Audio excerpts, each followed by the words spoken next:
उस समय की बात है, अंग्रेजी शासन था। तो ये लोग महाराज जी को सुनाते थे कि ऐसे ओरछा में महारानी कुंवर गणेश बाई राम जी को लेके अयोध्या से आई, ऐसा है ओरछा, ऐसा है, ऐसा है। तो महाराज जी के मन में भाव था कि हम कभी ओरछा जाएंगे। सन 1943 में उन्होंने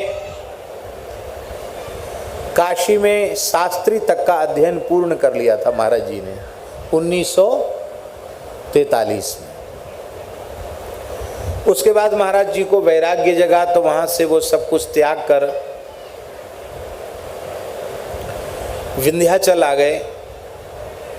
7-8 महीने विंध्याचल रहे, कठोर तप किया, भगवती की उपासना की उन्होंने, और भगवती ने ही उन्हें दर्शन दे करके आदेश दिया ब्रजभूमि में जाने का। वहाँ से महाराज जी चित्रकूट आए, 7-8 महीने चित्रकूट विराजे, और उस समय ब्रह्मचारी वेश में ही थे। और चित्रकूट से महाराज जी चलकर पैदल जब ओरछा आए, अंग्रेजी शासन था उस समय, आज भी ओरछा गांव जैसा है, उस समय कैसा रहा होगा आप कल्पना कर सकते हैं। पैदल चल करके आए थे काशी से विंध्याचल, विंध्याचल से चित्रकूट, चित्रकूट से पैदल चल के ओरछा। यहाँ आए, रास्ते में जंगली मार्ग से आए, कहीं कुछ प्रसाद आदि की व्यवस्था हुई नहीं। यहाँ आए तो उस समय संभवतः ये वैशाख का महीना था। क्यों वैशाख कृष्ण, क्यों चरित्र में वैशाख कृष्ण है ना, वैशाख कृष्ण दशमी थी। 3-4 दिन बीच में व्यतीत हो गए थे बिना कुछ खाए। बड़ी भूख लगी थी, बेत्रवती गंगा में स्नान किया और किनारे की थोड़ी सी मिट्टी खाकर पानी पिया। रात्रि को यहीं भी निवास किए और मन में सोचे कल तो एकादशी है, कल ऐसे ही जल पी करके व्रत करेंगे।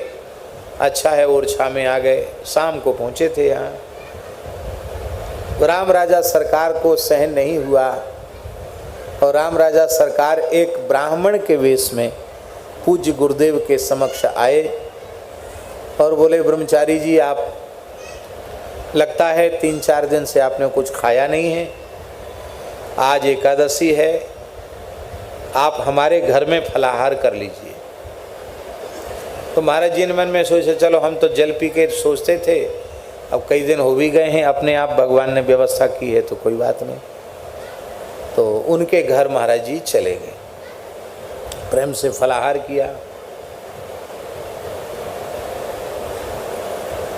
दूसरे दिन फिर आ गए वो, बोले जो एकादशी को फलाहार करावे उसे द्वादशी को पारण जरूर कराना चाहिए, तो आप हमारे घर चल के पारण कर लीजिए। महाराज जी बोले बिल्कुल ठीक, पालेंगे प्रसाद। पा के आ गए। नाम अपना बताया था पंडित राजा राम जी। नाम क्या बताया? पंडित राजा राम जी नाम बताया। और जब महाराज जी प्रसाद पा के आ गए, हो सकता है लंका दहन हनुमान जी का ही क्षेत्र हो, कोई पता नहीं, बेतवा के किनारे आकर महाराज जी थे। तो मन में महाराज जी के आए कि पंडित जी बड़े मीठे स्वभाव के थे, उनसे पूछें कि भाई मन लग रहा है यहाँ ओरछा में हमारे रहने की कहीं व्यवस्था हो सकती है क्या। तो एक दिन पहले भी गए थे, दूसरे दिन भी गए थे, पूरे ओरछा में घूम लिए, राजा राम पंडित जी नाम के कोई पंडित जी ही नहीं मिले। तो महाराज जी को बड़ा आश्चर्य हो कि न तो घर दिखाई पड़ा, न वो ब्राह्मण देवता दिखाई पड़े, आखिर कौन थे। अब बार बार दिमाग में आने लग गया कि वे कौन थे कौन थे। बड़े विकल हो गए। द्वादशी को शाम की बात है, विकलता बहुत बढ़ गई। तो राम राजा सरकार में ब्यारू भोग आ गया और मंदिर में चिक पड़ गई। तो महाराज जी ने पुजारी जी से जाके पूछा, उस समय जो भी पुजारी रहे हों, पुजारी जी से पूछा कि ऐसे ऐसे एक पंडित जी को हम खोज रहे हैं, आज पूरे दिन खोजा, हमको कहीं मिले नहीं। कल भी हमने उनके यहाँ फलाहार किया था, आज हमने उनके यहाँ व्रत का पारण किया। तो आपको कोई जानकारी हो तो आप बताओ। इतना सुनते पुजारी जी सजल नेत्र हो गए। उन्होंने कहा, आप काशी से आए हैं क्या? यहाँ काशी से तो आए, आपको कैसे पता?